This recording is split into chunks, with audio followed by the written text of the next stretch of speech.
আসসালামু আলাইকুম। আজকের পর্বে আমি আপনাদের সাথে শেয়ার করছি ম্যাঙ্গো বার রেসিপি। আর এই যে কাঁচা আমের একটা সিজন চলছে, তো এই সিজনে কিন্তু আপনারা এই ম্যাঙ্গো বার বা আমসত্ত্বটি বানিয়ে সংরক্ষণ করতে পারবেন পুরো 1 বছর জুড়ে। আর এটা কিন্তু ফ্রোজেন করা ছাড়াই আপনারা সংরক্ষণ করতে পারবেন।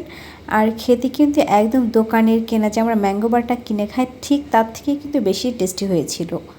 আর এই ম্যাঙ্গো বারটা তৈরি করার জন্য আমার লাগবে হচ্ছে কাঁচা আম। আমি এখানে 500 গ্রামের মতো কাঁচা আম নিয়েছি। আমি এখানে মোটামুটি মোটমাট এক কেজি হচ্ছে কাঁচা আম নিয়েছিলাম। বাট আমি এখান থেকে কিন্তু হচ্ছে যখন এটা পিউরি করব তখন এখান থেকে আমি অর্ধেকটা উঠিয়ে রাখবো, অর্থাৎ 500 গ্রামের যে মেজারমেন্টের যে হচ্ছে মানে আমি যে ইনগ্রিডিয়েন্টস ইউজ করছি সেটা আমি হচ্ছে স্ক্রিনে লেখা দিয়ে দিচ্ছি, আপনারা দেখে নেবেন। আর সাথে এখানে আধা কাপ পরিমাণ পানি আমি এখানে অ্যাড করে দিয়েছি। এবার ঢাকনা দিয়ে ঢেকে এই আমগুলো আমি খুব ভালোভাবে সিদ্ধ করে নিব, যেন স্টেইনার দিয়ে স্টেইন করে এখান থেকে একদম স্মুথ একটা হচ্ছে পিউরি বের করা যায়। তো জাল করে যখন এমন পানিটা কিছুটা কমে আসবে আর আমগুলো খুব ভালোভাবে সিদ্ধ হয়ে যাবে, তখন স্প্যাচুলা দিয়ে আমি একটু চেপে চেপে হচ্ছে এই পিউরিগুলো একটু আলাদা করে নিচ্ছি, বা এই আমের গায়ে যে হচ্ছে আমগুলো লেগে আছে সেটা একটু ছাড়িয়ে নিব। ব্যাস এই পর্যায়ে কিন্তু হচ্ছে আমটা খুব ভালোভাবে জাল করে নেওয়া হয়ে গিয়েছে। এখন আমি এটা ঢাকনা দিয়ে আরও 5 থেকে 6 মিনিট মতো রান্না করে নিয়েছিলাম।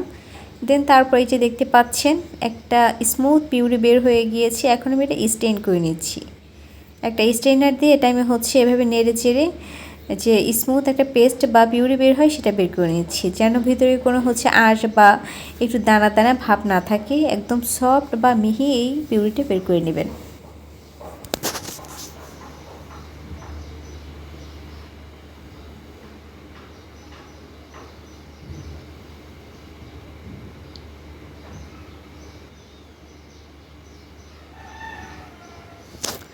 এই যে দেখতে পাচ্ছেন অনেক সুন্দর বা স্মুথ একটা পেস্ট বা পিউরি তৈরি বের হয়ে গিয়েছে। এখন এগুলো আমি চুলায় দিয়ে হচ্ছে ম্যাঙ্গো বার বানিয়ে নিব। বাট এখানে কিন্তু 1 কেজি আমের পিউরি রয়েছে।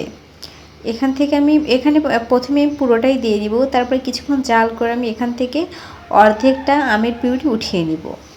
এরপর এখানে আমি দিয়েছি হচ্ছে 500 গ্রাম আমের জন্য আপনারা ইউজ করবেন আধা কাপ চিনি।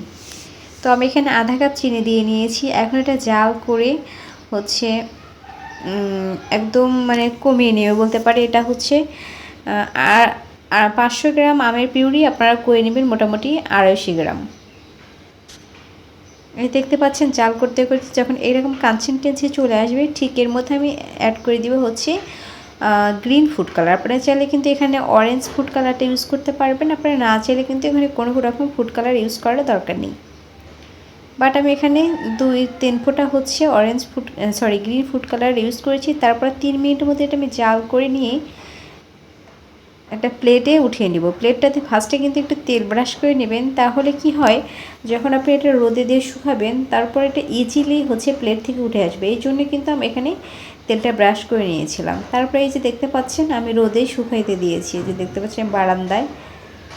আমার মোটামুটি 1.5 দিনের মতো সময় লেগেছিল, অর্থাৎ একদিন সারাদিন লেগেছে আর পরের দিন সকাল থেকে দুপুর পর্যন্ত রেখেছিলাম। তার মধ্যে কিন্তু এই আমের বা ম্যাঙ্গো বারটা একদম পারফেক্টভাবে রেডি হয়ে গিয়েছে। আমি আপনি একটু কেটে দেখিয়ে দিচ্ছি আসলে কতটা সুন্দর হয়েছে। আপনারা চাইলে কিন্তু আরেকটু মোটা করে এই ম্যাঙ্গো বারটা বানিয়ে সংরক্ষণ করতে পারবেন। বাট আমারটা একটু পাতলা হয়ে গিয়েছে, কিন্তু কোনো সমস্যা নেই, খেতে কিন্তু খুবই টেস্টি লাগছিল। আপনারা চাইলে কিন্তু এটা তৈরি করার সময় বিট লবণ প্লাস লবণটা ইউজ করতে পারতেন। বাট আমি কিন্তু এখানে শুধু চিনিটাই ইউজ করেছি, একদমই খুব অল্প উপকরণে এটা তৈরি করে নিয়েছি। তো কেমন লেগেছে আজকে আমার এই ম্যাঙ্গো বারের রেসিপিটি, তা অবশ্যই কমেন্টস করে জানাবেন। আর এই সিজনে কিন্তু এটা সংরক্ষণ করে আপনারা বছর জুড়ে খেতে পারবেন। তাই আর দেরি না করে এখনই হচ্ছে তৈরি করে রেখে দিন এই মজাদার ম্যাঙ্গো বারটি। আল্লাহ হাফেজ।